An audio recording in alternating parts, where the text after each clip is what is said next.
Skinny fat वो लोग जिनका बॉडी फैट परसेंटेज बहुत हाई है और मसल मास कम है बहुत। अगर आप भी वही हैं तो आप सही चैनल पे हैं, क्योंकि मैं आज आपको गाइड करूंगा मेरी ट्रांसफॉर्मेशन के द्वारा कि मैंने कैसे ट्रांसफॉर्म करा एक स्किनी फैट से एक मस्कुलर फिजिक में। 3 स्टेप्स हैं जो आपको फॉलो करने हैं: स्ट्रेंथ ट्रेनिंग, न्यूट्रिशन और रिकवरी। स्ट्रेंथ ट्रेनिंग में आपको क्या करना है, आपको हफ्ते में मसल को 2 बार ट्रेन करना है। जैसे पुश पुल लेग भी आप फॉलो कर सकते हैं, 4 डे स्प्लिट भी बना सकते हैं, 5 डे स्प्लिट आपके अकॉर्डिंग है वो। बट आपको ट्राई करना है कि आप एक हफ्ते में अपने मसल्स को एटलीस्ट 2 बार ट्रेन कर सकें। उसके साथ साथ आपको एक रेस्ट पे भी बहुत ध्यान रखना है। सबसे ईजी आज के टाइम में आप चैट जीपीटी पे चाहिए अपने लिए एक अच्छा सा वर्कआउट प्लान, उससे बोलिए कि आपके लिए कौन सा वर्कआउट प्लान बेस्ट रहेगा डबल मसल के अकॉर्डिंग। अपनी आप क्राइटेरिया दीजिए कि आप कितनी बार ट्रेन कर सकते हैं, किस फ्रीक्वेंसी में कर सकते हैं। उसके हिसाब से वो आपको एडजस्ट करके वर्कआउट प्लान अच्छे से बना देगा। इफ़ नहीं है तो नेक्स्ट वीडियो में आपको एक वर्कआउट प्लान बता दूंगा जिसे मैंने फॉलो करके अपने आप को ट्रांसफॉर्म किया। सेकंड चीज़, वर्कआउट में आपको प्रोग्रेसिव ओवरलोड डालना है। प्रोग्रेसिव ओवरलोड क्या होता है, किस चिड़िया का नाम है, मैं आपको सब समझाऊंगा। पर सबसे पहले कि स्ट्रेंथ ट्रेनिंग क्यों करनी है। स्ट्रेंथ ट्रेनिंग की हेल्प से आप मसल को टारगेट करेंगे, जिससे आपका मसल मास इंक्रीज होगा एंड फैट कम होगा एज वेल एज। अब बात करते हैं प्रोग्रेसिव ओवरलोड की। प्रोग्रेसिव ओवरलोड वो चीज़ है जैसे कि सपोज कीजिए आज मैंने 12.5 किलो से बाइसेप कर्ल्स मारे 12 रेप्स, तो मेरा एक टारगेट होगा कि नेक्स्ट टाइम जब मैं बाइसेप कर्ल्स मारूं तो मैं 15 केजी से एटलीस्ट 12 रेप्स निकालूं, और इफ़ 12 रेप्स नहीं निकलते तो एटलीस्ट मैं तब तक 12 केजी से मारूं कि मेरे 8 से 12 की रेप रेंज में आ जाए। और ट्रैक करना है आपको, जैसे कि आप इस वीक आपने कितना प्रोग्रेस करा है, नेक्स्ट वीक आप कितना प्रोग्रेस कर रहे हो। एक छोटी सी बुक ले लो या बहुत सारी ऐप्स है, मैं किसी का डिस्क्रिप्शन में लिंक दे दूंगा कि आप उसे डाउनलोड करो, अपना वर्कआउट प्लान आप बनाओ एंड उसमें आप डेली जो वर्कआउट कर रहे हो, जितने रेप्स और जितने सेट्स मार रहे हो उसमें लिखो। एंड जिससे आपको पता चले कि आपने पिछले हफ्ते क्या मारा है, पिछले वर्कआउट सेशन में आपने क्या करा है, इस वर्कआउट सेशन में आप कितना इंप्रूव कर पा रहे हो। तो प्रोग्रेसिव ओवरलोड इतना ही है कि पिछले वर्कआउट से आपको इस वर्कआउट में इंप्रूव करना है। सेकंड बात आती है न्यूट्रिशन की। भाई कोई इतना बड़ा झमेला नहीं है, कोई इतना कॉम्प्लिकेटेड मत बनाओ न्यूट्रिशन को कि भाई तुम डाइट ले रहे हो तुम सब कुछ खाना छोड़ दोगे, वो सब कुछ खाओ।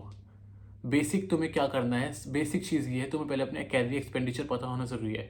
कैलोरी एक्सपेंडिचर क्या होता है, कैलोरी एक्सपेंडिचर तुम्हारी एक मेंटेनेंस कैलोरीज होती है जिसको तुम कंज्यूम करते हो अपना वेट मेंटेन करने के लिए।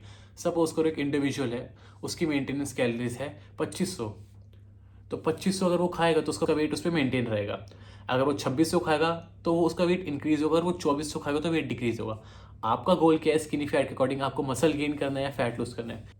तो आपका गोल क्या है, आप अपने गोल के अकॉर्डिंग कर सकते हैं जो भी आपको करना है, जो आपके लिए सूट करे बेस्ट। डाइट का कैसे करना है, डाइट का भी आपको सिंपली बता रहा हूँ, कुछ मुश्किल नहीं है। सबसे पहले अपने डेली डाइट में प्रोटीन इंटेक पूरा करो। 1.5 से लेके 2 ग्राम्स पर केजी बॉडी वेट खाना है। अब आप सोचो कि आप डाइट प्लान कैसे बनाओगे, इसका भी एक मेरे पास एक आंसर है। जैसे आप डेली डाइट आपका चल रहा है, आप सुबह ब्रेकफास्ट में उठे, आप ब्रेकफास्ट में अगर आपकी मम्मी ब्रेड टोस्ट बनाती हैं, पोहा वोहा बनाती हैं, तो सबसे पहले आपको उसके साथ ऐड करना है। या तो अगर आप वेजिटेरियन है तो आप पनीर या टोफू ऐड कर सकते हैं, या दूध ऐड कर सकते हैं 1 गिलास। अगर आप नॉन वेजिटेरियन हो तो आप एग वाइट्स, होल एग का ऑमलेट बनाए खा सकते हैं। तो ऐसे ये अपने डेली डाइट के अकॉर्डिंग आपको उसमें बस चीज़ें एडजस्ट करनी है, उसको ट्रैक करते हो। प्रॉपर डाइट चाहते हो तो आपको 2-3 महीने बॉडी को देना पड़ेगा। एक टाइम की मील अपनी बनाओ जो आपको फॉलो करनी बेसिक है, धीरे धीरे आप करोगे आपको खुद समझ आ जाएगा। जब आप बेसिकली 2-3 महीने तक आप स्टेबल हो जाओगे, आपको रिजल्ट्स मिलने स्टार्ट हो जाएंगे। मन में एक मिनिमम गोल रखो कि आपको इस टाइम तक इतना वेट चाहिए, एंड फोकस करो वेट लूज पे ना करके फैट लूज पे करना फोकस, कि आपका वेट डेली गिर रहा है नहीं, आपको गोल रखने की आधा केजी पर वीक आपका बॉडी वेट गिरे।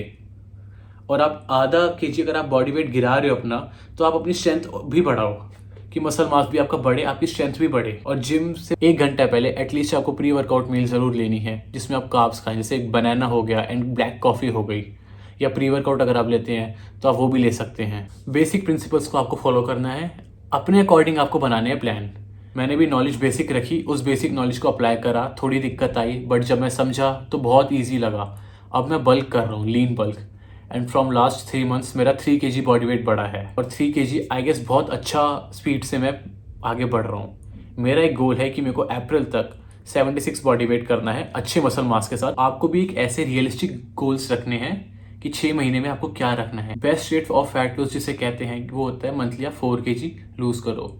बट एक आध हफ्ते बाद अगर आपकी स्ट्रेंथ गिर रही है तो आपको थोड़ी कैलोरीज इनटेक करनी पड़ेगी, प्री वर्कआउट खाना पड़ेगा, प्री वर्कआउट मील खाना पड़ेगा, जिससे आपका बॉडी स्ट्रेंथ लूज ना करे और मसल लूज ना करे। वरना क्या होगा, आप मसल लूज कर बैठोगे और आपका फैट भी नहीं गर्म होगा। तो बेसिक 3 चीज़ें आपको फॉलो करनी है। इतनी सी बात है, बहुत सिंपल है। अगर कुछ ना समझ आए तो आप कमेंट करना, मैं आपको शायद डाउट और क्लियर कर सकूँ अच्छे से। अगर मैं कुछ इस वीडियो में बताना भूल गया हूँ तो वो भी ज़रूर बताइएगा। एंड अगर आप कोई मेरे को एडवाइस देना चाहते हो मेरे बल्क के लिए तो वो भी ज़रूर दीजिएगा। इनटेक बढ़ाओ अपना। सेकंड चीज़ तो ये हो गई।